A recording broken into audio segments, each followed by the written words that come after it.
Dah ke? Okey, hai, Assalamualaikum warahmatullahi wabarakatuh. Salam Ramadan, 2 Ramadan hari ni. So hari ni you all sahur apa tadi? Sebab apa? Sebab apa saya cakap pasal sahur ni kan? Sahur ni sebenarnya kan, dalam sahur tu ada banyak dia punya berkat dia. Dalam sahur ni ada banyak dia punya rezeki, ataupun dalam sahur ni ada banyak dia punya pahala yang kita boleh dapat bila kita bersahur. So tapi sebenarnya itulah sebab tadi masa saya tengah on the way kan. Okay, so just sembang-sembang santai sebab topik hari ni adalah topik macam mana apa topik kita ni? Topik dia 3 pilihan ataupun 3 langkah untuk membeli hartanah. Okay, 3 langkah untuk beli rumah. Tapi sebelum kita nak cerita topik 3 langkah beli rumah ni, so kita cerita dulu, sembang-sembang dulu. So mungkin ada yang boleh komen-komen, boleh tulis posting dekat situ. So anda nak sharekan sesi live ni ke? So boleh juga. Okay, so saya nak kongsikan lah sebab pagi tadi masa saya on the way hantar anak. Okay, so bukanlah kata bukanlah kata sambil tengok TikTok ke apa ke, tak pun. Sebenarnya saya sambil-sambil tengah jalan jam tu, and then saya tengoklah TikTok sekejap. So masa tu saya tengah scroll, tengok ada satu video tu Ustaz Wadi Anwar, dia kata ramai orang setakat sekarang ni tahun 2022, 2023, 2024 dah jadi satu trend yang mana tak bangun sahur. Dia tak bangun sahur. Dia kata dia kata Ustaz Wadi Anwar kata kebanyakan orang yang tak bangun sahur ni dia ada 2 sebab. Saya dah macam bagi ceramah pula kan. So ada 2 sebab. So sebab yang pertama dia malas nak bangun. So apa yang dia buat? So dia makan sahur siap-siap. Ramai kan? Cuba komen sikit. Mesti ramai orang yang sahur pukul 12 tengah malam. Saya tak pernah buat sahur 12 tengah malam. Sebab kalau saya buat 12 tengah malam, pukul 5 pagi confirm saya bangun juga. Okay? So yang pertama dia malas nak bangun pagi pukul 5. Sebenarnya dalam bangun sahur pagi tu sangat-sangat banyak dia punya berkat dia tu. So yang keduanya dia tak bangun sahur pukul 5 pagi. Sebab apa? Dia okey je. Tak payah bangun pukul 5 pun okey je. Dia boleh tahan. Sebab apa? Dia sahur pukul 11. Okay, so saya harap anda yang ada dalam sesi live ni tak adalah dalam golongan yang kedua tu. Okay, so ini dalam golongan pertama lah, yang mana yang sahur pukul 12, sahur pukul 2 pagi. Okay, so kenapa macam saya duduk sebelah kan? Okay, sebenarnya saya sedang menanti saya punya partner. Sebab kita nak kupas satu topik, 3 langkah untuk beli rumah. Sebab kalau saya cakap seorang-seorang bulan puasa ni, saya rasa habis je saya live, mungkin saya buka peti ais. Tak. Gurau. Okay, so itu topik sahur lah. So mungkin ada yang boleh komen dalam ruangan chat. Sekarang ni anda tadi pagi ada sahur apa? Cerita. Dah puasa cerita makan pula. So mungkin nak komen tu pun boleh juga. So mungkin ada yang mana yang follow sesi live ni, dia rasa macam dah lama lah tak nampak Cik Helmi ni live. So hari ni saya live bersama saya punya partner. Dia belum masuk lagi, dia tengah on the way lagi. Okay, so ada back office punya kerja, buat sikit-sikit sambil-sambil tunggu dengan anda semua. So saya tunggukan juga kalau kata ada yang nak buat nak komen, so saya boleh baca komen-komen anda dekat sini. Okay, so ni saya tengah tengok phone ni, maksudnya saya nak tengok lah komen anda. So mungkin ada yang komen anda berada kat mana, so anda tengah buat apa, so tadi pagi bangun sahur ke tidak, bangun sahur lambat ke. So ada mungkin jugalah baru hari kedua pun dah ada yang terlepas bangun sahur. Dia sedar-sedar dah dengar bunyi azan. So itu satu perkara yang tak dapat nak bawa apalah. Okay, so topik kita pagi ni adalah tentang 3 langkah untuk beli rumah. So mungkin saya akan kongsikan dengan anda. Okay, bukan mungkin, memang saya dengan partner saya Puan Ida, okay, kami akan kongsikan dengan anda 3 langkah untuk beli hartanah. 3 langkah untuk nak beli rumah ni. So berapa ramai yang memang dah ready, memang dah nak tahu sangat-sangat apakah langkah-langkah, apakah 3 langkah utama yang you all kena buat. Apakah 3 langkah pertama yang penting untuk anda lakukan. Okay.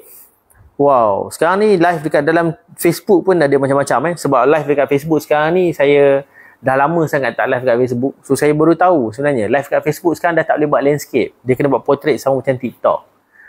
Tapi TikTok pula dah ada video landscape. Okay. So anda boleh dengar suara saya? Saya takut juga. Saya sembang-sembang. Saya nak sampaikan kepada anda topik-topik pagi ni. saya nak share dengan anda tentang 3 langkah untuk beli rumah. Saya takut nanti anda tak dapat nak tangkap ataupun tak dapat nak dengar suara saya. So boleh tak anda komen sikit? Anda komen sikit, sama ada anda komen hi, okay? Boleh komen kat situ salam Ramadan, okay? So at least saya tahu sama ada anda dengar ataupun dengar dengan jelas suara saya.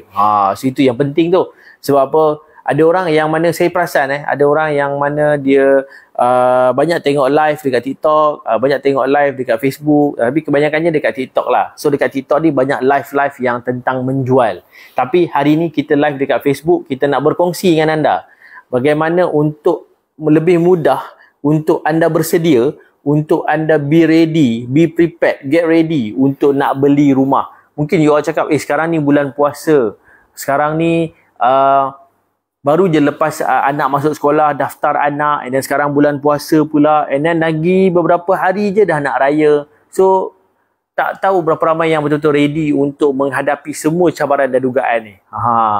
So mungkin ada orang yang kata, alamak, saya baru je lepas spend untuk anak-anak sekolah, dan saya sekarang ni tengah spending, tengah save duit untuk apa, spend nanti raya pula, nak balik kampung jauh, Perlis nak balik Johor, Johor nak balik Perlis, belum cerita lagi yang nak balik Sabah Sarawak. Kan jauh kan tuan. Okay, so okay, thank you Arisha Idin, jelas. Wow, ini yang komen ni saya risau ni. Sebab Arisha Idin kalau komen, dia live dekat TikTok selalu. Saya cuma live dekat Facebook je lah. Saya tak boleh nak live kat TikTok sebab dia perlukan satu komitmen yang panjang. Okay, so hi Idin. Topik kita tentang 3 langkah untuk nak beli rumah dengan mudah. Sebab saya selalu bawa tagline namanya mudahnya beli rumah. Okay, so bila topik yang saya nak bawa ni adalah satu topik yang lebih mudah juga untuk anda faham.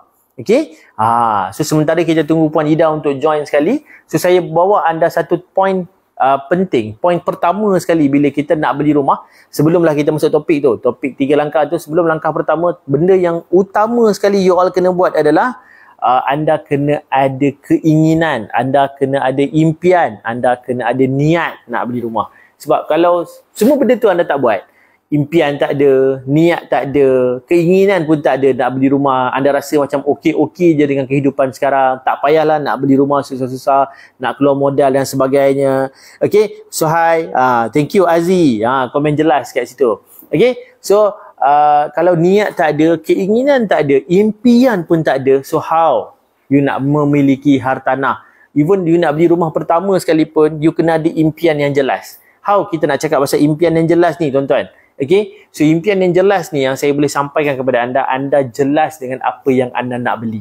Okay, anda jelas dengan apa yang anda nak capai, anda jelas dengan apa yang you all nak memiliki. Sebab kita nak beli rumah ni bukan satu tempoh masa yang pendek tuan-tuan dan puan. Sebab kalau kita beli kereta, mungkin 9 tahun, mungkin 5 tahun. Sebab mostly yang saya jumpa, ada orang yang buat pinjaman kereta 5, 6, 7, 8 dan maksimum adalah 9 tahun yang dibenarkan oleh pihak bank negara. Okay, tapi kalau kita beli rumah ni guys, sekurang-kurangnya lah, saya rasa lah, paling panjang yang kita boleh buat adalah tempoh 35 tahun. Panjang ke panjang gila, tempoh 35 tahun tu. Okay, so anda kena be prepare, anda kena be ready. Yang sebenarnya you all nak beli rumah ni satu tempoh yang lama, 35 tahun.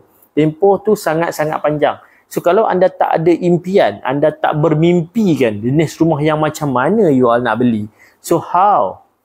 Okay, so anda kena bayangkan siap-siap dah. Anda dah kena boleh bayangkan. So mungkin boleh komen dalam ruangan komen, apakah bayangan ciri-ciri rumah yang anda nak beli. Sebab selalunya ada orang saya tengok dia buat live dekat TikTok, ataupun dia buat, bukan live kat TikTok, saya tengok ada orang suka buat video, ada setengah soalan-soalan yang menarik. Apakah ciri-ciri isteri lah, ciri-ciri suami lah. Soalan saya sekarang dalam sesi live ni, saya nak tanda, saya nak anda komen, apakah ciri-ciri rumah yang anda nak cari. So saya bayangkan saya nak beli rumah lot banglo 50 kali 100 kaki, binaan dia 30 kaki. So ada 5 bilik, ada 3 bilik air. Wow, so lokasi dia dekat mana? Rumah dia 1 tingkat ke 2 tingkat? Okay, so itulah ciri-ciri yang perlu anda jelaskan. Itulah ciri-ciri yang perlu anda zahirkan. Bila nak beli rumah, so anda kena tahu. Okay, so itu impian. Sebab kalau orang letak impian ni, memang dia akan letak impian yang setinggi yang mungkin lah. Okay, saya tak nafikan. Sebab kalau saya tanya saya pun, rumah yang saya impikan tak adalah besar mana, kecil je. Biasa kurang-kurang kena ada swimming pool. So korang bayangkan je lah sendiri kalau rumah tu ada swimming pool besar mana. Apartment je lah. Okay. Tapi swimming pool tu buka pintu terus nampak. Saya tak nak yang saya kena buka tingkap, tengok ke bawah, baru nampak swimming pool tu, tak nak. Yang itu tak menarik. Okay. Apartment ground floor. Okay. Ada swimming pool. So tu bayangan. Sebab itu bayangan tu impian apa yang kita nak capai. So kalau tak ada impian, so tak jadi. Okay. So back to the topic. Kita masuk kita punya topik pagi ni. So topik kita adalah 3 langkah untuk memiliki hartanah. 3 langkah mudah untuk memiliki hartanah. So yang pertama sekali, tuan-tuan dan puan-puan, yang pertama sekali guys, dalam nak beli rumah ni guys, dia ada 2 cara untuk beli rumah. Yang pertama, kita boleh beli rumah secara tunai. Okay, kita nak beli rumah ni, nak beli secara tunai, boleh ke? Boleh. Boleh, tak ada masalah. Okay, so saya nak minta bantuan anda yang mana ada dalam sesi live, Facebook live saya sekarang ni, boleh tak bantu saya untuk komen? Okey, bantu saya untuk komen. Apa sahaja poin yang saya bagi, apa sahaja poin yang saya ataupun poin Ida akan bagi nanti, so boleh tulis dalam ruangan chat, boleh tulis dalam ruangan komen supaya siapa yang baru masuk, siapa yang baru join, so dia tak terlepas pandang. So at least dia tahu apa benda yang saya sampaikan. Okey, so benda yang pertama pentingnya adalah you all kena tahu you nak beli rumah ni secara tunai ataupun secara loan. Okey, so itu benda pertama. Tapi bila kita cakap tentang tunai, kena ada duit. Tapi kalau kita cakap tentang loan, inilah masuk point dia. Inilah benda pertama yang kita perlukan adalah you perlu ada pendapatan. Okey, kita perlu ada pendapatan. Okey, welcome to the live. Puan Hamidah. Puan Ida. Okey, so pastikan mic tu dah on. Dah. Takut nanti kita cakap, dia pakai mic saya punya cakap, memang dia punya suara memanglah kuat daripada saya. Kalau saya cakap pelan-pelan macam ni, dia dengar. Korang boleh dengar tak? Jangan gelap kuat-kuat, nanti orang terkejut. You pakai mic tu. Okay, so benda pertama tadi saya dah reveal dah. Point yang penting nombor 1 adalah you kena ada pendapatan. You nak beli rumah, gunakan loan bank. You nak pinjam dengan pihak bank, you kena ada pendapatan. Kalau you tak ada pendapatan, how you nak proof kepada pihak bank? Saya nak beli rumah harga 300,000 ni, saya boleh bayar tuan. Tapi bank akan minta a few document. The most important thing about you punya document adalah income. You punya slip gaji. You punya pendapatan. If you tak boleh nak bagi you punya slip gaji, you tak boleh nak bagi you punya bank statement, you tak boleh nak bagi you punya payment voucher dan sebagainya. So how you nak proof kepada pihak bank yang you boleh beli rumah ni dan you mampu untuk bayar rumah ni 300,000 punya rumah? Okay, so pendapatan ni sangat penting. So pendapatan pula bila kita, so dia akan terbahagi. Siapa yang kerja swasta, siapa yang kerja government, siapa yang buat bisnes sendiri, even siapa yang sekarang ni ramai orang yang mana freelance, yang bukanlah dia berniaga tapi dia freelance. Freelance ni maksudnya contoh macam Takaful Consultant, property agent, kuko, diamond. So Diamond tu apa? Diamond tu yang air tu tapi dah tak berapa canggih sekarang. Dah tak diamond dah. Dah tak diamond dah sekarang. Okay. Shine bright like a diamond. Okay. So Ada diamond. okay. Dia sempat lagi. Aduh. So saya dah lupa dah. Saya cakap pasal pendapatan tadi. So pendapatan kena ada. Yang mana yang business, so dia kena ada proof of document. How dia nak proof dia punya income datang daripada bisnes. So kalau dia tak boleh proof dia punya income untuk dia punya bisnes dia tu, dia tak boleh proof kata saya memang ada buat bisnes cik, tapi saya punya bisnes ni mostly semuanya datang daripada cash. So how you nak proof kepada pihak bank? Sekejap. Dia macam ni lah. Biasa memang tak dengar orang yang macam gajah pun boleh terbang. Bank fikir macam tu. Gajah pun boleh terbang. Dokumen tak ada. So kita tak boleh pakai macam tu lah dekat bank tu. Betul. So bank akan bagi approval based on fakta. Based on data and fakta. Fakta dia ialah SSMU. Kemudian data dia ialah bank statement you. Kan? So data and fakta ialah benda yang bank akan tengok. Okey, ini baru satu part yang kita cakap pasal business owner or business owner. Business owner, you buat business, contohlah you buat business sewa lori. Okey? Sewa lori. Alah, saya banyak pakai cash je. Kita dah lepas fasa pandemik, endemik, pasca COVID, yang waktu tu semua orang tak pegang cash. Which is waktu tu bisnes yang essential service kan bergerak. Kan? So penghantaran is essential.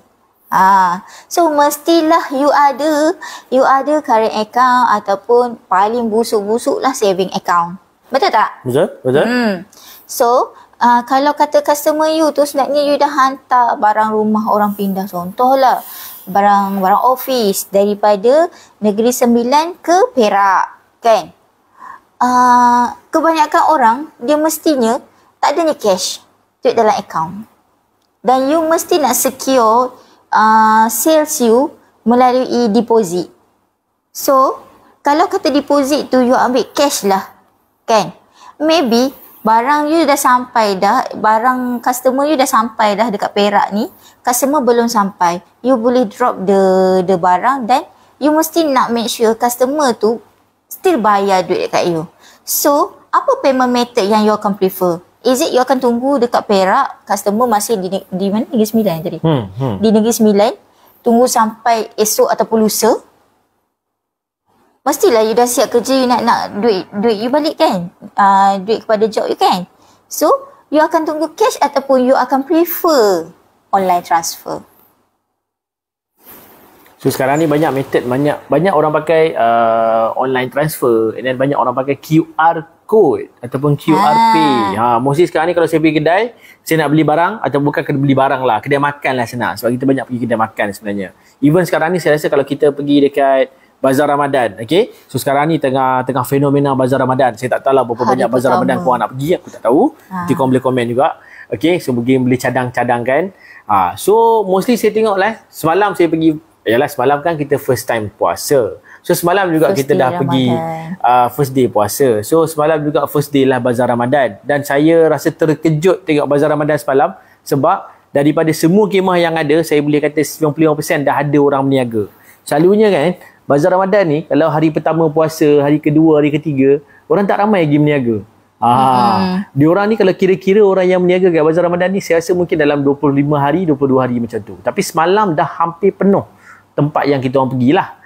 So mostly kebanyakan orang yang pergi dekat situ, dan termasuk saya lah sendiri, saya tengok satu persatu, kami lah yang pergi sekali kan. So benda yang best yang saya tengok adalah kebanyakan peniaga-peniaga kat situ dah ada QR Pay, QR code untuk kita nak buat payment. So dekat situ pun dah memudahkan untuk membuktikan yang betul-betul yang you all ni berniaga. So how you nak buktikan income daripada orang yang bayar setiap hari, setiap kali orang beli barang. So dekat situlah proof of payment untuk orang yang buat bisnes. Sebab kalau kita cakap tentang orang yang makan gaji, orang yang kerja kerajaan ataupun kerja swasta, so dia orang ada selit gaji setiap bulan. Betul. Tapi business orang yang bisnes, owner tu lah, dia punya bank statement tu ialah data kepada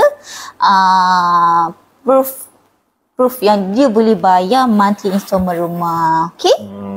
Data dia ialah bank statement tu. Betul. Hai Khairul. Waalaikumsalam. Selamat berpuasa. Selamat berpuasa juga kepada Tuan Khairul Azizi. Lama tak jumpa, kita jumpa kat live je lah. Okay.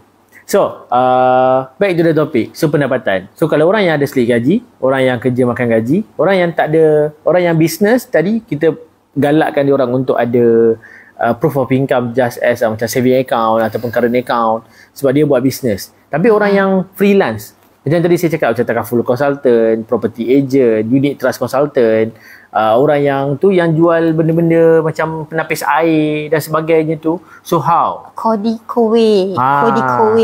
kuku tu kan.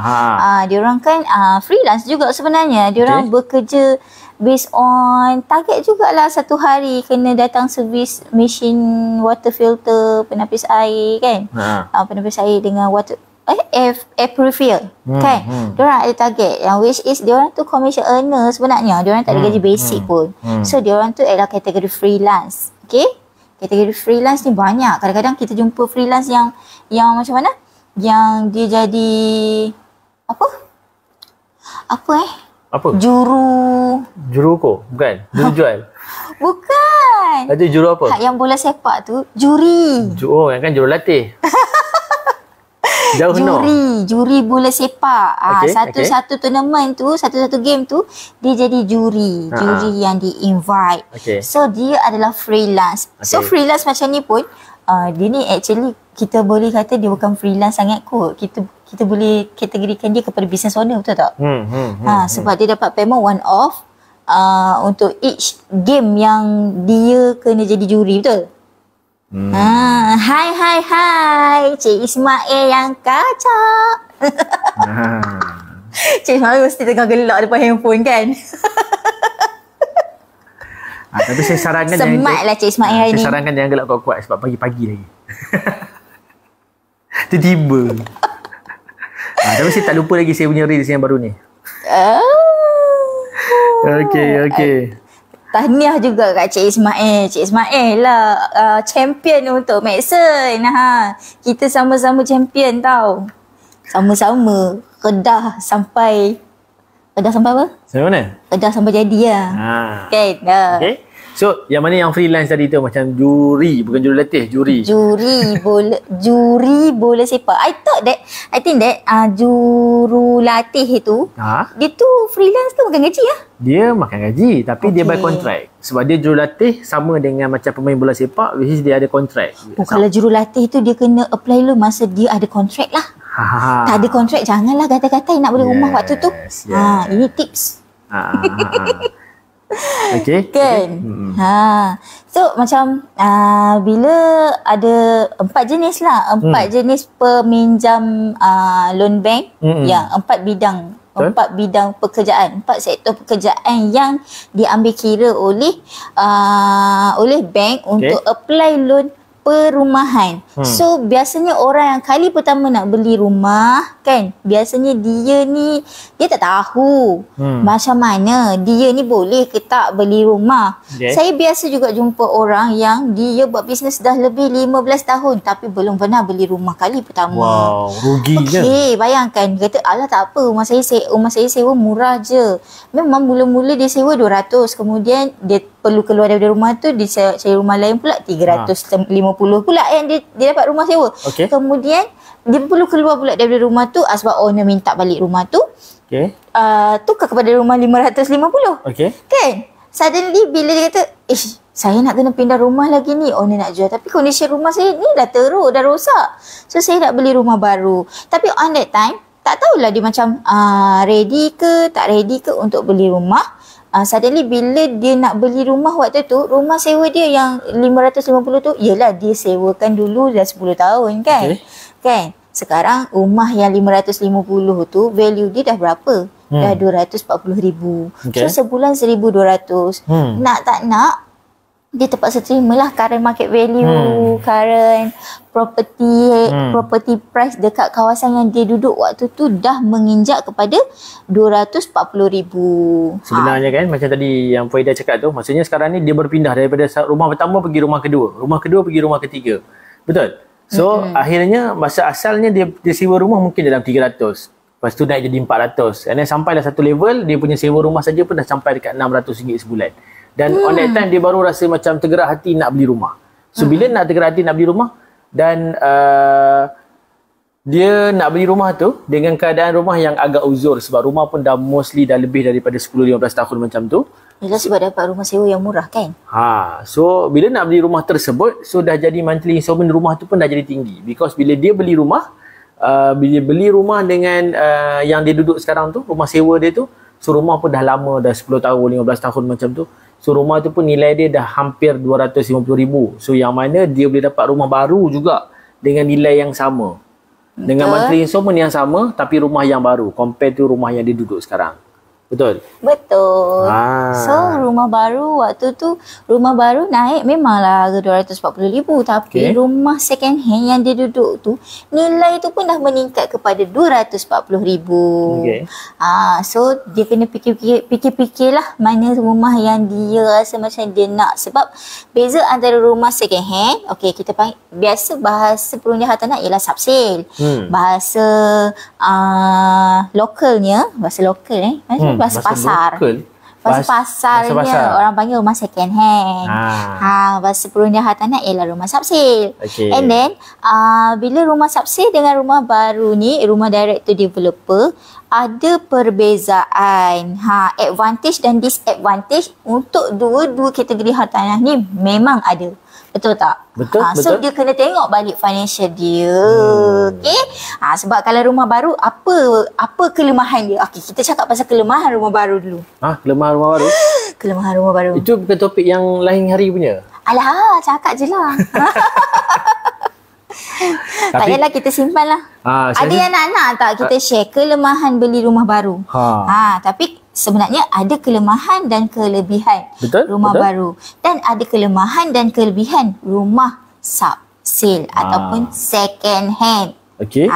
So ini topik general saja. Siapa-siapa yang first time home buyer ataupun ejen hartanah yang nak jual rumah dekat buyer, kita mesti firm lah dengan buyer kita. Kena cakap yang this is the fact bila you beli rumah baru. Bila you beli rumah baru, this is the fact yang you kena face it. Satunya ialah rumah baru dia ada progressive claim. Progressive claim yang mana kalau tempoh pinjaman anda ialah 35 tahun, progressive claim tu tak termasuk dalam 35 tahun tu. Dan satu lagi sebenarnya bila kita beli rumah baru ni, kebanyakan rumah baru yang you all akan jumpa, rumah tu masih lagi dalam pembinaan. So that's why kita cakap pasal, point Ida cakap tadi pasal progressive claim. So bila ada rumah dalam pembinaan, makna kata anda kena tunggulah sampai rumah tu siap baru boleh duduk. Betul. Okay. So itu kita review sikit-sikit je lah sebab topik tu agak panjang kalau kita kupas. Okay, itulah kelemahannya. Ingat tau, so 35 tahun tu tempoh pembinaan tak termasuk dalam tempoh pinjaman, tapi kita still kena bayar profit interest. Okay? Satu point lagi, apa ke benda yang best bila kita beli rumah baru? Satu point je, apa benda best yang kita beli rumah baru? Sebab tadi kita dah bagi tahu kelemahan. Saya pakai ayat ni. Okay. Jimat. Wow, jimat. Betul? Jimat. So siapa yang nak tahu lebih lanjut lagi, nanti kita tunggu dalam sesi live. Next sesi live kita akan sharekan tentang dengan anda tentang beli rumah subsale ni macam mana kos dia, beli rumah baru ni macam mana kos dia. Actually kan saya nak share sikit lah. Kita ada close satu customer tu. Owner dah jual rumah dekat buyer ni. Owner dah jual rumah dekat buyer. Buyer ni buyer rumah subsale lah. Owner jual rumah dekat dia. Buyer tu jimat RM35,000. Okay, buyer tu dah jimat RM35,000 daripada market value rumah. Tetapi buyer tu kena bayar lebih kurang hampir berapa? 17,000 betul? 17 ke 18,000? Untuk mana? Lawyer fees dan MOT dia. Lebih kurang dalam 17. Lebih kurang 17,000 cost SPA, loan agreement dan MOT. So itu yang buyer kena spend. So by hook or by crook buyer kena keluar duit banyak tu juga untuk memastikan dia dapat kunci rumah dia. Kan? Betul. Ini adalah kelemahan rumah subsale. Tapi kelebihan rumah baru? Itulah kelebihannya sebab jimat. Jimat yang mana tahu? Rumah rumah baru yang anda beli kemungkinan besar mengikut pada tawaran pemaju. Okey, mengikut pada tawaran pemaju, anda dapat jimat. Okey, satu contoh macam tadi, RM30,000. RM35,000. Tapi dia jimat kepada kat situ, tak perlu bayar lah deposit dia kan. So, and then the cost yang customer tu kena spend RM17,000, kos guaman, SPA, loan agreement dan MOT, Memorandum of Transfer. Kadang-kadang dapat developer yang tanggung kos tu juga. Walaupun beli rumah yang kedua, ketiga, keempat, ke 20, ke 80, ke 100. Saya suka kotak nombor 80 sebab saya tak tahu kenapa. Ke 88. Jangan tanya. Okay, MOT, Memorandum of Transfer. You all boleh Google. After this live, you all boleh Google. Jangan Google sekarang. Google sekarang nanti terkeluar pada live. Okay, so boleh Google nanti MOT. So that's why saya suruh komen dalam ruangan chat. So at least semua orang boleh ingat. So tulis dalam komen MOT, Memorandum of Transfer. Ini adalah salah satu kos yang perlu dibayar ataupun perlu ditanggung oleh pembeli rumah kali kedua ke-3, ke-8, ke-80 ataupun ke-100. So tak kisahlah dia beli 88.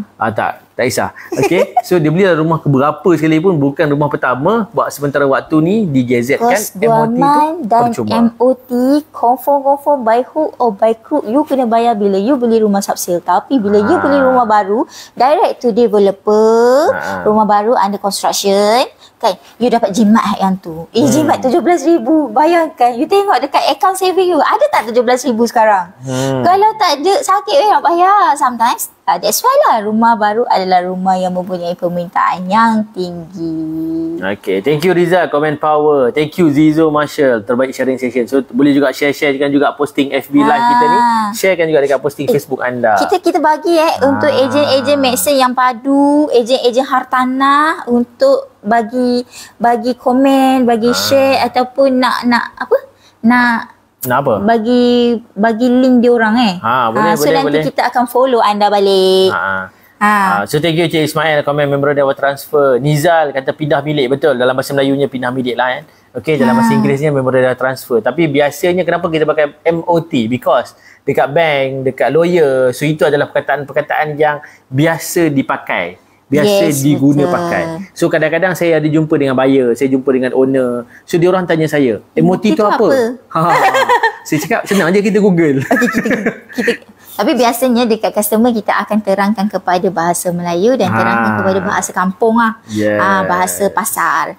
Sebab kita faham customer biasanya dia orang tak faham term-term bank, term lawyer, term pejabat tanah kan. Even though borang-borang dekat pejabat tanah pun customer tak familiar. So tugas ejen hartanah adalah merungkai kekusutan customer.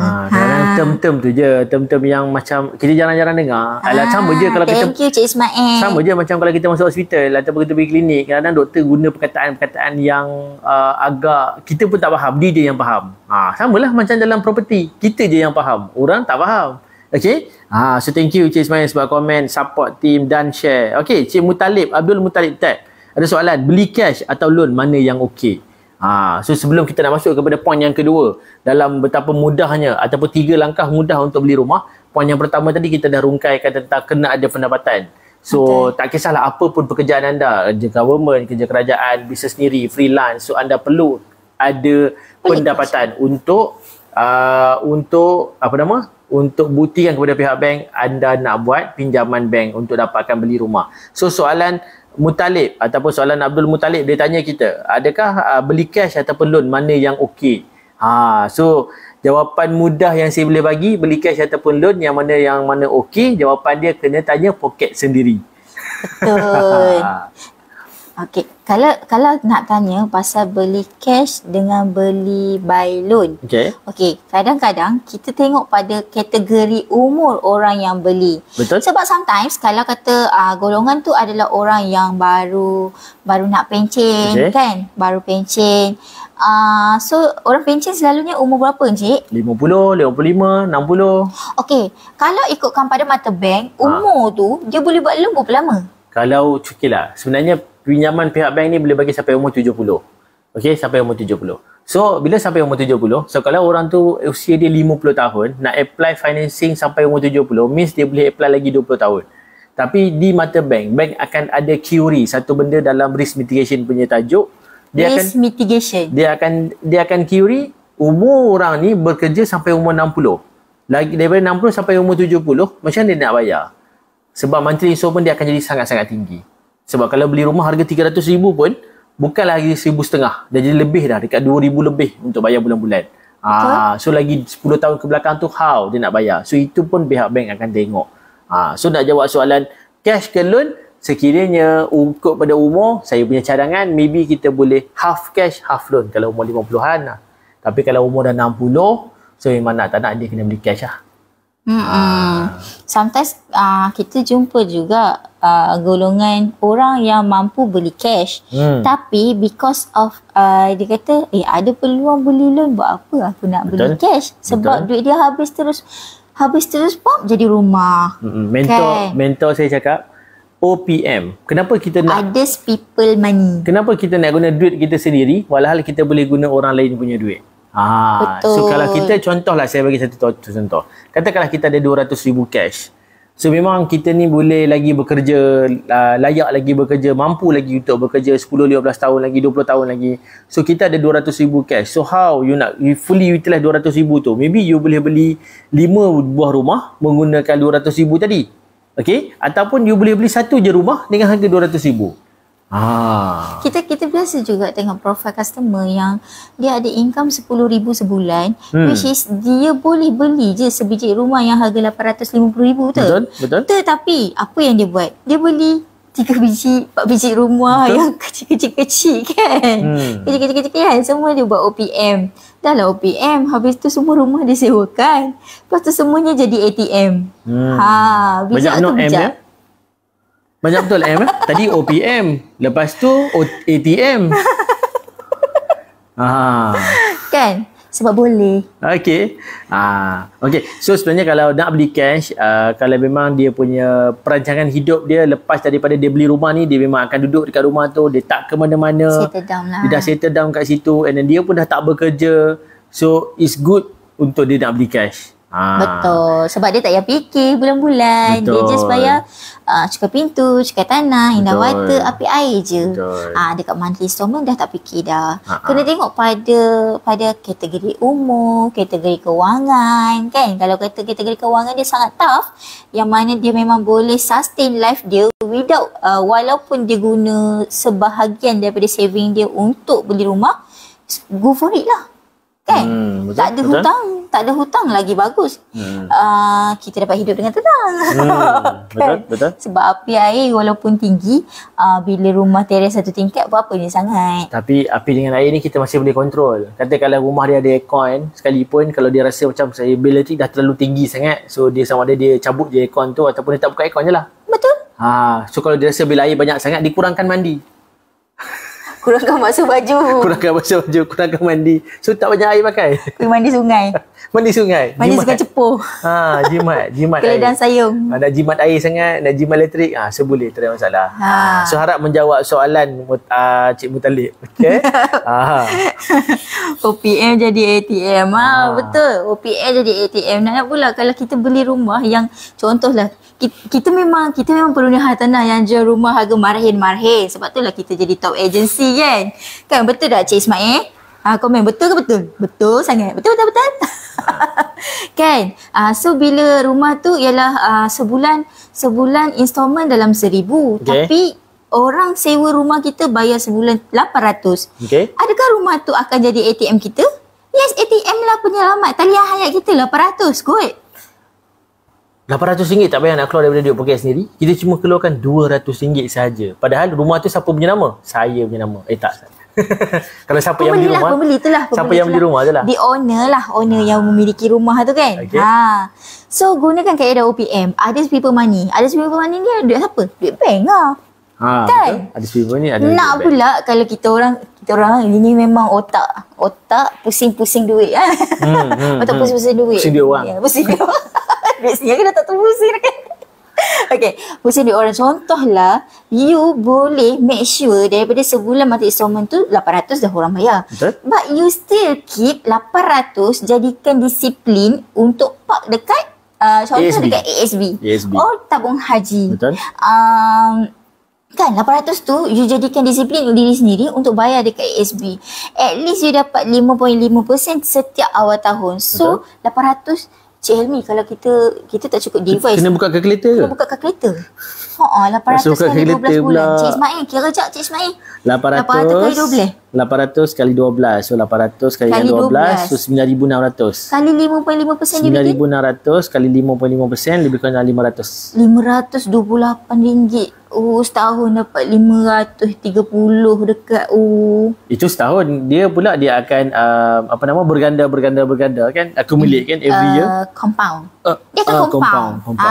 So 800 sebulan tu you letak je dekat ASB you sepanjang tenant tu menyewa. Contohlah you berjaya menyewakan rumah you tu selama 10 tahun. But 800 sebulan tu you jadikan habit. 800 bayar hutang. Saya live kat sana kan? Tapi saya tengah tengok anda punya komen kat sini. 800 bayar hutang jahat kat kredit. Saya tak kata hutang tu jahat. Tapi betul lah, sebenarnya dalam pembahagian hutang kita ada hutang baik dan hutang jahat. Kad kredit adalah satu hutang jahat. Saya tak boleh kata tapi kad kredit ni dia punya hutang dia boleh jadi jahat, boleh jadi baik. Saya buat kad kredit jadi hutang baik tahu. Ada orang kebanyakan orang akan cakap kad kredit adalah satu hutang jahat. Tapi sebenarnya kalau kita tengok betul-betul kad kredit ni kalau diguna pakai dengan cara yang betul dia akan jadi hutang yang baik, bukan jadi hutang yang jahat. Tapi kalau nak bayar hutang jahat tu nak selesaikan boleh je. Bagus satu selesaikan. Jadi perundi hartanah buat sale sebulan claim 10,000. Cepatlah tutup hutang macam orang sebelah saya ni. So tutup hutang selesai. Dia jadi rent dulu kan. Dia pun ada hutang jahat kat kredit 20,000 masuk SAA. Siapa biasa tahu SAA tu apa? Special Attention Account.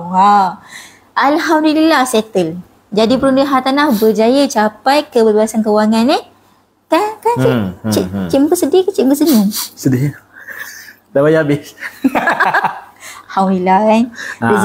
Rezeki daripada jadi perundi hartanah ni dia boleh keluar daripada belenggu kewangan yang serius.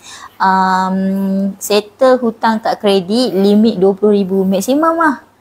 Asalnya hidup dia asyik kena kejar dengan collector bank sebab memang kad kredit tu hutang jahat dia buat. Tapi kita banyak travel kan. Atas faktor kerja. So, poin yang kedua pagi ni yang kita nak kongsikan dengan anda. So, 3 langkah mudah untuk nak beli rumah. So, yang pertama tadi kita cakap tentang pendapatan. So, yang keduanya Ida adalah semak kelayakan. Ini baru masuk poin nombor 2 nah. Baru masuk poin yang kedua. So, kita dah hampir 40 minit bersama live pagi ni. Tapi tak apalah, bulan puasa kan bukan siapa pergi dapur pun. Oh tak, kita tak buat kuih. Kita pergi dapur petang sikit. Okay. So, poin yang kedua adalah semak kelayakan pinjaman. So, you dah ada pendapatan. Semak kelayakan pinjaman. So, you dah ada pendapatan, you dah ada proof of payment, you dah ada payslip, you dah ada bank statement dan sebagainya. Tapi, you kena tahu, nak kena semak kelayakan pinjaman. You kena tahu. Cuba komen sikit dalam ruangan chat tu. At least point yang nombor 2 adalah semak kelayakan pinjaman. So tak kisahlah you nak buat rumah pertama ke, you nak buat bukan, maksud saya you nak buat loan government ke, loan bank ke, you kena tahu dulu. You kena semak dulu kelayakan pinjaman supaya memudahkan diri sendiri dan juga penjual ataupun ejen hartanah. Sebab apa? Ramai juga yang saya jumpa. Okey, ni dululah, ni cerita dulu. Cerita 4-5 tahun lepas. Okey, so apa yang berlaku adalah bila kita tak tahu semak kelayakan pinjaman customer, and then customer pun dia tak nak semak dulu kelayakan pinjaman. Sebab mungkin sekarang ni ramai orang yang mana buyer ni, prospek buyer ni bertanya dengan ejen akan tanya, dah semak ke loan? Dah semak ke loan? Dah semak ke belum? Dah semak ke belum? Itu je soalan dia. It is common question untuk setiap customer, which is benda tu adalah standard procedure kepada semua perundi hartanah. Kena confirmkan dengan each prospect buyer untuk confirmkan, cik dah biasa semak loan ke dengan mana-mana bank? Sebab bank kat Malaysia ni, bank lokal saja pun ada 10. Tak percaya, try tulis. So, saya dah biasa tulis kan. Kenapa kita banyak fokuskan, kenapa kita banyak tekankan untuk prospek-prospek ni semak dulu kelayakan pinjaman? The most important thing is kita tak nak bukan setakat kita je kecewa, buyer pun kecewa. So apa saya cakap macam tu? Sekarang ni kita pergi tengok, katakanlah you all buat appointment dengan peroning-peroning hartanah, tak kisahlah dekat mana peroning hartanah tu, you all jumpa dia orang, okay? So bila jumpa dengan dia orang, and then you pergi tengok rumah dengan dia orang. So bila you pergi tengok dengan rumah dengan property agent ni, so you pergi tengok rumah yang nilai dia 400,000. Saya ambil satu contoh 400,000. Sebab mostly kalau kita cakap tentang impian tadi tu, mungkin 4 juta boleh. Okay, tapi 400,000 lah. So 400,000 punya hartanah, you pergi tengok rumah. Suddenly kan, bila dah tengok rumah dan sebagainya, keluarkan payslip, baru nak semak kelayakan pada waktu tu, tengok-tengok loan yang lepas hanyalah 200,000. Sedih babe, macam mana? Itu betul kena balik kepada soalan Cikgu Tab tadi kan. 200,000 pakai cash lah. Kalau nak rumah yang 400,000 tapi kelayakan pinjaman 200,000, belilah 200,000 tu pakai cash. Ada tahu customer yang macam tu. Betul. So that's why semak kelayakan tu sangat-sangat penting. Okay. So betul. Thank you Nasuha komen semak kelayakan pinjaman. Sebab the most important thing dalam perbincangan. Kita memanglah kita nak pergi tengok rumah, kita memang dah berimpian, kita dah memang dah seronok sangat-sangat nak pergi tengok rumah ni. Tapi kalau you tak semak dulu kelayakan pinjaman, tak tahu berapa loan rumah yang you all layak, yang you all mampu. Dia layak dan mampu pun dua perkataan yang berbeza. Maksud yang berbeza, perkataan yang berbeza, beri kesan kewangan yang berbeza. Beri kesan kewangan kesan kewangan. Okey. Sebab kalau kita cakap cara yang sekarang ni berapa kelayakan pinjaman. So kita cakap tentang semak kelayakan pinjaman, kita akan cakap tentang kiraan. Kita akan minta payslip, kita akan cek dengan pihak bank berapa kelayakan pinjaman. So bila dah kira-kira tu gini terbalik, okeylah cik, Mr. A, you layak untuk beli rumah ni dengan you layak untuk beli satu rumah dengan monthly suma 1,500 sebulan. Okey. Soalan saya, biasanya saya ni memang agak prihatin. Saya akan tanya balik dengan customer. Agak-agaklah cik customer, 1,500 sebulan ni you mampu tak nak bayar setiap bulan? Waktu tu pihak customer dia akan you all as a prospect you kena fikir balik 1,500 mampu tak aku nak bayar setiap bulan. Sebab one of our team dia cakap apa tu tahu, klik tempat kerja dia bagi tahu dia beli rumah ni, after dia beli rumah ni dia ada kelayakan pinjaman. Suddenly bila dia beli rumah tu, dia punya take home pay bersih kat tangan dia ada dalam berapa ratus ringgit siapa? 200 macam tu je. RM200. So bila tinggal RM200, biasanya orang antara hutang dan makan, orang akan pilih makan, bukan bayar hutang. So bila jadi situasi macam tu, kemungkinan besar anda akan jatuh muflis lah ataupun bankrupt. Sebab mengikut bank negara, ikut guideline insolvency RM100,000 bankrupt. Betul. Itu pun dah dinaikkan tu. Dulu daripada berapa puluh ribu je. 20, 30, 50. Bila masuk PKP dah makin naik. 100,000. Sekarang dah naik sampai 100,000, barulah diisytiharkan bankrupt. Boleh follow saya, okey? Okay. So bila 100,000 actually government lah. Government yang meletakkan supaya dimufliskan orang yang pinjaman dia 100,000 dan ke atas. Orang tak nampak tu. Tapi ini daripada government yang entah kali ke berapa. Takut. Entah government yang mana kan. Kita pun tak pasti kan. Betul. Tapi memang bila dinaikkan kepada 100,000, waktu tu baru, betul lah 100,000 barulah diisytiharkan muflis ataupun bankrupt. Jadi kalau boleh, kena pastikan awak mampu ke, tak mampu ke bayar bulan-bulan tu. Okey cikgu, cikgu Tab, masuk kelas dulu. Okey, selamat mengajar orang lain. Terima kasih cikgu Tab. Selamat pagi cikgu. Pagi lagi ke? Pagi lah. Masih pagi lagi, saya tak dapat jam dah. Okey, 11.30. Wah, okey, point yang kedua, semak kelayakan pinjaman. You nak semak kelayakan pinjaman ni dengan siapa? You tak nak semak dengan property agent, tak ada masalah. Pergi bank. You terus je langkah kaki you tu pergi ke bank. Bawa je dokumen-dokumen yang diperlukan. Biasanya pihak bank ni cuma nak minta you punya payslip, you punya bank statement, KWSP. Statement. So you bawa je semua dokumen tu, you langkahkan kaki. You mula-mula you keluar rumah, start kereta, masuk dalam kereta, bawa kereta sampai tempat parking. Dah jumpa parking, sebab biasanya bank ni dia kena pusing 5 kali baru jumpa parking. Biasa. Bank kan semua tempat dia hotspot. Biasa. So pusing lah banyak-banyak kali. Saja je saya nak beritahu kronologi sebab dulu saya kerja bank. So bila saya kerja bank, kadang-kadang saya masuk pagi memang awal gila pukul 7. Tapi bila saya keluar tu nak masuk balik, ya Rabbi, parking dia 5 kali pusing pun tak jumpa. Asal dulu duduk kat bank kurus. 5 kali pun tak, saya pusing dengan kereta. Tak, lepas tu dapat parking jauh. So kita pusing baru jumpa parking. Dah 5 kali pusing. Lepas tu parking pula, ya Rabbi, jauh nak sampai ke bank. Dah jalan kaki sampai ke bank. Lepas tu guard tu cakap apa? Tunggu jap pegawai tu ada orang, dia tengah jumpa. So kena tunggu sekejap. Okey, kita pun tunggu. Kenapa pula awak pergi bank kecil? Tunggu. Last sekali dah sampai pukul 1. Lepas tu betul pergilah semak dengan kelayakan pinjaman dengan banker tu. Baru satu bank guys. You boleh semak. Dah habis separuh hari untuk dapat tahu layak ke tak layak. Dahsyatnya cerita cik. Saya baru separuh hari. Tapi cuba bayangkan. Cik bagi tahu ni sebenarnya customer cik cari cik dululah dekat bank kan? Ya memang betul. Dulu memang macam tu. Berapa kali pusing cik? 3 kali pusing cik. Parking kat mana? Parking kat depan sana. Ipoh Garden Jauh kan lintas. Ipoh Garden Masa saya kerja bank Islam dulu, berhadapan dengan BSN. So mostly dulu dia orang boleh parking ke BSN. Sekarang dah tak boleh. BSN pun tutup pagar. sebelah Bank Islam tutup pagar. Jadi sekarang aku tak tahulah dia orang parking kat mana. Dekat Maib tu lah dengan sekolah Poilam yang dah tutup tu kan. Mungkin parking kat SUK kot atau parking kat Hadramaut lah, jalan kaki. Okay, so itu jauh. Itu perjalanan untuk you nak semak kelayakan pinjaman. Cuba bayangkan you all just WhatsApp je dengan property agent, you message dengan property agent, and then property agent ni most of them dah banyak dah yang tahu how nak calculate dia orang punya, you all punya loan. So simple je, you message, you WhatsApp je dengan property agent ataupun give a call dan sebagainya. Sebab saya tahu sembang lah dengan property agent tu. Property agent tu layan punya lah. Sebab saya tahu ada orang yang memang tak berapa okey untuk nak bagi dokumen sebab it's quite PNC, private and confidential, untuk bagi you punya payslip dan sebagainya.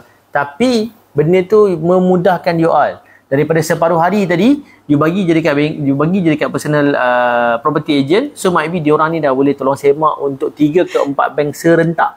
3 ke 4 bank serentak. Kan lebih senang. Okay, untuk semak kelayakan, tak kisahlah you all ni berniaga ke, you bekerja sendiri ke, you makan gaji ke, you buat freelance ke, semua benda tu dimudahkan untuk anda semak kelayakan pinjaman. Betul kan, betul. Sebenarnya kan kalau anda kontak Perundi Hartanah berdaftar, kan, diorang boleh bantu semak kelayakan anda within 5 to 10 minit sahaja. Paling busy lah ejen tu part time kan. Lagi lah bila dia free lagi dia akan reply. So actually it is fast response. Jimat masa you, jimat duit minyak kereta you, jimat tenaga you. You tak payah macam bulan puasa ni kan, tak payah nak menapak apa dengan panas terik. You just WhatsApp je ataupun call je. Perundi Hartanah tu minta dia, cik boleh tak tolong saya semak loan saya boleh? Lepas tu Perundi Hartanah tu akan tanyalah, cik ni kerja swasta ke, kerja kerajaan ke, kerja freelance ke, kerja apa lagi satu kan? Tak kerja. Tu tak ada kerja? Kan, ada lagi satu. Saya nak beli rumah tapi saya tak kerja. Aku puasa swasta, tau. Kerja swasta, kerja kerajaan, bisnes, freelance, ada 4 je. Oh ya? Kerja swasta, kerja kerajaan, bisnes, freelance. Tak ada kerja, tak boleh buat apply loan Okay. Yang tak ada kerja tak boleh apply loan tau. Jangan. Yang tak ada kerja boleh apply dengan saya. Saya ajar bekerja di Perundi Hartanah. Ataupun dekat mana-mana ejen hartanah yang lain-lain tu, so boleh je. Dengan dia orang pun boleh juga, tak ada masalah. Okey. Tak ada kerja, kena cari kerja dulu. Kau kena make sure kau masuk dalam kategori 4 ni. Pejabat awam, swasta, freelance ataupun business owner. Tapi business owner pun tak boleh jadi yang bermusim. Sebab kalau business owner yang bermusim, contohlah bermusim dia kata saya berniaga waktu raya je. Tapi kalau dia berniaga semua raya okey, sebab Malaysia banyak raya. Raya puasa, raya Cina, raya Christmas, raya Diwali. Banyak raya kita sanggut. Tai Pusam. Okey. So kalau yang berniaga musim raya okey lagi lah, sebab berniaga tu banyak. Selamat berpuasa. Okey. So itu betul. Macam Mazira ada komen dekat dorongan chat tu untuk nak cari rumah ataupun nak semak kelayakan pinjaman. Fokus pada Northern Region. Northern Region Perak, Penang, Kedah, Perlis. Orang Kedah, orang Perlis, orang Penang. Selamat berpuasa Ernie. Hampa yang nak semak kelayakan pinjaman, hampa boleh message dengan ni Mazira Ira. So boleh WhatsApp. Balik Penang tu. Bagi untuk dia lah. Bagi untuk kita tak balik balik. Okey. So kita patah balik balik. Ernie live. Okey, hai. Saya tahu tak, saya live 2 tempat rupanya. Ernie, aku kat mana? Kita live 3 tempat sebenarnya. Satu dekat sini, satu lagi dekat page Puan Hamidah Harun, dan satu lagi dekat TikTok. So kita tak tengok dekat page sana. Okey. So, nak semak kelayakan, dah ada link. So you all boleh je klikkan link. So siapa Perundi Hartanah yang masuk dalam live ni, sila bagi WhatsApp link anda dekat komen. Kita orang bagi free je. Buatlah. Jangan lupa like dan share juga, okey? Okey. So, Kak Umar. So point terakhir. Point terakhir. Wow, Ernie dah masuk rumah baru. Alhamdulillah. Tahniah. Dekat TikTok ni ada customer Cik Helmi dan saya, nama Ernie. Ernie, okey, pengalaman kita orang assist Ernie dengan Akop ni, bank telefon kita orang. Betul ke bank statement dia banyak ni? Betul weh, aku tahu. Satu bulan dia punya bank statement berapa keping? 200 muka surat. Ada 200 muka surat. 200 muka surat. Bank terkejut kata, memang. Kau kena print kan? Aku tahu. So kita orang gelak je, kita cakap, tak apa, aku semak dah loan dia, confirm boleh lulus. So Ernie adalah salah seorang customer kita orang. Ernie dekat TikTok bukan dekat page. So pengalaman Ernie biasa apply loan, tapi tak berjaya. Suddenly bila aku contact Cik Helmi kan, kita jumpa dia dekat Seri Iskandar. Jumpa dekat Rishi Amo Seri Iskandar. Terangkan kat dia macam mana nak beli rumah subsale, macam mana nak beli rumah baru kan. Beli rumah subsale tu kena spend duit banyak mana, beli rumah baru kena spend duit banyak mana kan. Lepas tu bila dia nampak situ, dia buat comparison. Ernie ni adalah orang yang, bagi saya lah, dia adalah orang yang detail. Sebab dia memang kena tengok data yang kami tulis. Dan memang banker pun tengok data dia. So memang pairing ngam kan, betul tak Ernie? Ernie kena tengok kan, bila beli rumah ini kos dia, bila beli rumah second hand kan, lepas tu bila beli rumah baru ini jimat dia. So Ernie pun dah beli rumah baru dekat Seri Iskandar. So tahniah dekat Ernie dan aku raya rumah baru. Kalau buat jamuan raya, jemputlah kita orang. Okey. Sibuk je nak pergi rumah orang. Salam. Syafiq Saleh. Syafiq Saleh, selamat berpuasa. Okey, selamat puasa juga pada Syafiq Saleh. Okay? Brother Syafiq. So Eja Hartanah, korang kena share posting ni. Ini posting ni memang general sahaja. Anda boleh like, komen dan share. Komen je WhatsApp link anda, perunding hartanah mana, cover area mana dan WhatsApp link anda. Okay? Betul. So tulis dan share. Boleh share dekat group. This is general tips general sharing je kepada semua orang. Mar Johari boleh juga komen di lokasi spesifik ataupun fokus kawasan mana. Mar boleh komen kat situ. Okey, selamat berpuasa. Selamat berpuasa juga pada Mar. Okey, so sebelum kita terlupa, poin yang ketiga. Ia salah kacik aku tahu. Poin yang ketiga, sebelum kita terlupa. So yang pertama kita dah cover tentang pendapatan, kena ada pendapatan. Yang kedua kita cover semak kelayakan pinjaman. Dan yang ketiga adalah benda yang sangat-sangat penting dan sangat-sangat best untuk anda buat adalah shopping rumah. Ingat shopping baju raya? Tak. Semua orang suka survey kan. So survey. Tapi survey tu, saya cakap pesanan penaja saya. Nak survey tu, survey kepada rumah yang rasional anda beli. Okay, so semak. Terima kasih Ernie, kasih like love banyak-banyak. Ini, bila anda nak pilih rumah, so anda pilih rumah yang sesuai dengan pendapatan anda. Sebab anda dah tahu dah berapa pendapatan, anda dah tahu dah semak kelayakan, dan anda dah jumpa dengan banker, dah rujuk dengan perunding hartanah. So perunding hartanah pun dah tolong anda untuk semak kelayakan pinjaman. So anda pun dah ada soalan-soalan yang agak tunggu open house. Soalan-soalan cepu cemas. Sebab macam tadi saya suka tanya dengan saya punya prospek. Okey cik punya kelayakan pinjaman ni layak RM1,500. Soalan saya, cik mampu ke untuk bayar RM1,500 sebulan selama 35 tahun? So sekiranya soalan tu anda jawab dan anda rasa okey untuk anda commit untuk RM1,500 sebulan, so then baru kita go for the next step, iaitu shopping rumah. So anda boleh tengok rumah, anda boleh pilih rumah, anda boleh cari rumah yang sesuai. Sebab nak pilih rumah ni guys, so dia ada beberapa tips untuk anda nak kena tengok. So ini penting ni. Poin yang ketiga, ada huraian lagi. Anda nak pilih rumah, tapi anda kena tahu rumah yang macam mana nak pilih, lokasi yang macam mana nak pilih, apa benda yang anda nak kena tengok dekat rumah tu. So the most important thing is, bila kita nak pilih rumah ni, okay, so anda yang mana yang dalam perjalanan, maksud saya sekarang ni niat dah pasang, impian dah ada, semak loan pun dah, income dah, gaji pun dah. So sekarang ni tinggal nak beli je rumah. So benda yang penting untuk anda tengok pada rumah itu adalah rumah yang ngam dengan kelayakan pinjaman dan juga lokasi rumah tersebut. Yes. Sebab lokasi tu sangat-sangat penting. Soalan Betul. saya, anda nak duduk rumah tu, saya tak adalah kata mungkin anda duduk 35 tahun, mungkin 5 tahun, mungkin 10 tahun. Tapi anda kena tahu lokasi rumah yang anda beli tu jauh ke dekat dengan tempat kerja. Jauh ke dekat dengan rutin harian untuk hantar anak sekolah. Jauh ke dekat untuk nak pergi pasar, kedai runcit dan sebagainya.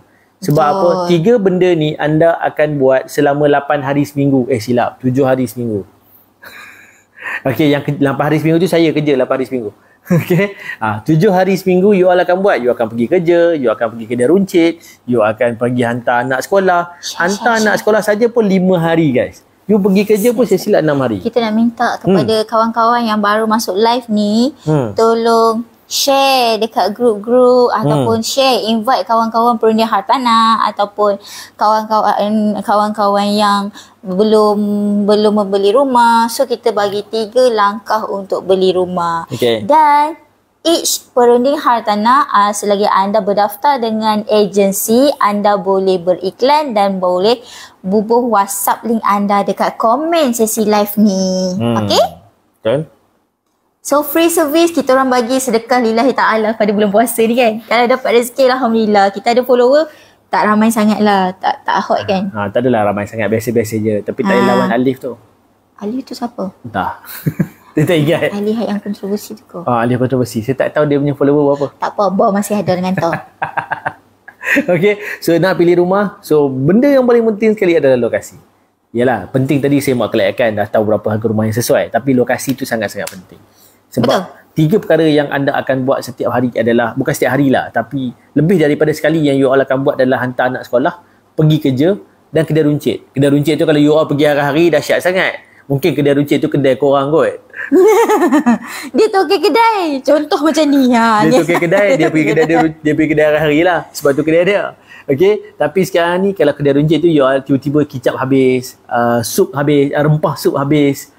You nak pergi kedai kan dekat. Dia yang penting sekarang kan orang banyak prefer cari rumah yang kawasan tu ada 99 Speed Mart. Kenapa? Yes. 99 Speed Mart harga dia agak slightly different dengan pasaraya lah. Betul. Dan lagi pun dia menyediakan semua hampir kebanyakan barang lokal yang orang beli. Contohnya kicap jalin. Kalau kicap jalin habis kat rumah, tak ada jalin, tak best lah. Tak terjalin lah. Oh tak, salah. Tak ada kicap jalin, tak best. Okay. Tak sedap lah. So nak cari kicap jalin kat mana? 99 Speed Mart. Kita takkan cari kicap jalin tu dekat 7-Eleven. Mahal doh. Okay. So maksudnya sekarang ni kedai sangat-sangat penting. Itu lokasi, in term of lokasi. Dan bila you dah tengok rumah, you dah pilih lokasi rumah, you dah bagi tahu dah dekat perunding hartanah ni, saya nak cari rumah kawasan ni. Sebab anak saya sekolah A, saya kerja dekat kawasan B. So bila you all dah semua dah tahu benda-benda yang macam tu, so memudahkan untuk kita nak shortlist, kecilkan lagi carian apa yang kita nak cari. Okay? So lokasi dah, harga rumah dah. And then point nombor 3 dalam memilih rumah adalah anda kena tengok keadaan rumah dan kawasan sekeliling. Okay? So keadaan rumah dan kawasan sekeliling. Sebab kita cakap tentang sub sale. Kita tak cakap tentang rumah baru. Sebab kalau kita cakap tentang rumah baru, maybe anda dalam pertimbangan untuk beli rumah baru. Okay, tak salah. So untuk rumah baru pun lokasi itu pun sangat penting. Tapi rumah baru anda tak perlu nak fikir sangat pasal keadaan rumah ataupun kejiranan. Sebab korang pun tak tahu siapa jiran korang. Yang tukang jual tu pun belum tentu lagi dia tahu siapa sebelah rumah yang korang jual. Okay. So kejiranan anda tak boleh pastikan, melainkan cuma anda tahu kiri kanan anda mungkin Melayu, mungkin non bumi. Itu je. Okay. Kawasan sekeliling anda dah tahu dah, mungkin dah kawasan sekeliling tu dah ada kedai dan sebagainya, sekolah pun dekat. Okay, itu lokasi. Tapi keadaan rumah anda tak perlu fikir. Kalau untuk rumah baru, because dia ada warranty defect 2 tahun guys. Okay. So ada warranty defect 2 tahun. So daripada situ lebih mudahkan kepada anda sebab sekiranya berlaku. Warranty defect tu bergantung kepada offer pemaju Selagi anda beli rumah tu dalam pembinaan lah. Kalau beli rumah yang dalam pembinaan yang mana you apply loan 35 tahun, rumah lagi 2 tahun baru dapat kunci, yang tu possible you akan dapat warranty defect 2 tahun. So kelebihan beli rumah projek ialah dapat warranty defect. Sometimes you beli rumah yang subsale under project Subsale under project, warranty defect you might be tak dapat 2 tahun tu. You dapat one off sahaja. So dapat kunci cepat-cepat hire building inspector ataupun ataupun buat sendiri. Kalau pandai buat sendiri, inspect sendiri, bagi report tu dekat developer dan claim warranty tu cepat-cepat before you pindah masuk rumah baru. Sebab yang tu kan kita kena tengok atas bumbung, ceiling, nak check elektrik, nak check lantai, dinding ada crack, tingkap sengit ke tak, sliding pecah ke tak kan. So yang tu semua developer tanggung tau kalau kata you beli rumah yang under construction lah, under construction. Betul. Tapi kelemahan dia ialah 2 tahun progressive claim, ianya tak termasuk dalam tempoh pinjaman perumahan anda yang 35 tahun tu. Okey? Okey. So, bila beli rumah tadi tu, benda penting untuk tengok keadaan rumah sekeliling dan kawasan sebagainya. So, keadaan rumah tu kalau rumah baru memanglah tak boleh tengok sebab memang rumah tu ada warranty defect. Tapi kalau rumah tu anda beli rumah daripada second hand ataupun subsale punya pasaran, so perlu untuk anda tengok keadaan rumah. Sebab sekiranya ada leaking, ada bocor, ada benda kerosakan dan sebagainya. So, waktu itulah anda nego terus dengan ejen hartanah. Minta terus dengan ejen hartanah sama ada turunkan harga ataupun minta owner untuk repair siap-siap rumah tu. So ni saya bagi tips lah kat situ. Okay? So boleh terus betulkan benda-benda yang macam tu bila nak beli rumah, bila dah pergi tengok rumah. Okay? So Faidah ada lagi nak tambah? So 3 poin yang kita dah share kan tadi? Tak ada dah. Ada lagi ke nak tambah daripada 3 poin kita share tadi tentang pendapatan, tentang semak kelayakan, tentang pilih rumah. So dalam survey rumah tu mungkin ada poin-poin tambahan yang nak share kan? Survey rumah tu bukan poin lah, pesanan penaja saya lah. Kalau kata anda nak beli rumah kali pertama dan anda nak duduk, anda janganlah macam contoh lah. Kalau kata you beli rumah yang dekat macam ni. Contoh lah, saya bagi contoh lah. Saya nak beli rumah dekat Ipoh. Okey. Ipoh ni termasuk kawasan mana cik? Ipoh besar. Okey. Ipoh Utara, Ipoh Selatan, Ipoh Tengah. Cik sebenarnya cik nak duduk dekat Ipoh mana ya cik? Spesifik kan lah. Kalau kawasan. Kata saya bagi 10 rumah pun semua-semua you reject. Penat juga jadi ejen hartanah ni sebenarnya. So cik kena bagi tahulah. Saya nak beli rumah dekat kawasan contoh Tasik, Bercam, Tawas. So 3 kawasan ni scattered dekat. Kenapa? Sebab saya kerja dekat Kelebang dan anak sekolah dekat Bercam. So alright tak? Okey ke okey? So itu kriteria dia. Bila nak minta survey lah, survey. So you boleh cari 10 ejen sekalipun, tak ada masalah. Minta je katalog gambar rumah. Betul. Ejen boleh bagi. So whichever location dan ngam dengan kelayakan pinjaman dan kemampuan bayaran bulanan you must grab it. Kalau nak beli rumah ni, nak duduk, saya sarankan, kita sarankan, jangan bertangguh terlalu lama. Let's say sebenarnya kalau orang nak beli rumah ni, actually, kalau you business owner, you kena tunggu 2 tahun, you apply loan rumah. Kalau you kerja makan gaji kan, you penjawat awam, actually kalau you dah kontrak 3 bulan sekali kan, 3 bulan you dah boleh beli rumah. Kalau you kerja swasta, you kerja permanent status, 3 bulan you dah boleh beli rumah. Kenapa nak kena tunggu sampai 10 tahun? Maybe you dah ikatkan diri you dengan kereta 9 tahun lah, baru kena tunggu 10 tahun. Which is kalau you beli rumah waktu mula-mula kerja tu, you dapat rumah yang murah lah. Betul ke betul? Betul. Okey, pernihatannya yang dalam live ni, poin kita orang okey ke okey? Review, komen. Siapa yang rasa macam okey, tolong bagi love kat kami supaya esok kita orang akan kongsi dan kita orang bagi perundian hartanah berkomen mencari rezeki dekat Facebook kita orang lagi. Okey ke okey sharing kita orang? Boleh bagi love banyak-banyak kat kami. Okey? Okey. So, Mar kata okey sangat-sangat. Okey sangat-sangat. Thank you. So kita nak end up kat sini lah. Okey. Sudah kita sembang-sembang dekat 1 jam lebih dah. Okey. Sebenarnya target dia 30 minit je. Saya dah cakap dah tadi. Saya dah cakap tadi. Okey, thank you Aziz kata okey sangat. Okey. So insya-Allah esok kita bawa topik yang berbeza. Dia tak ada topik yang sama je bosan lah kan. So esok kita akan bawa topik yang lain pula. Nanti kita akan war-war. Pukul 10 pagi. Yes, insya-Allah 10 pagi daily sepanjang bulan Ramadan. boleh masuk sesi live dekat page Helmi Halim. Boleh. Okay. Okey, selamat berpuasa. Assalamualaikum. Okay, bye.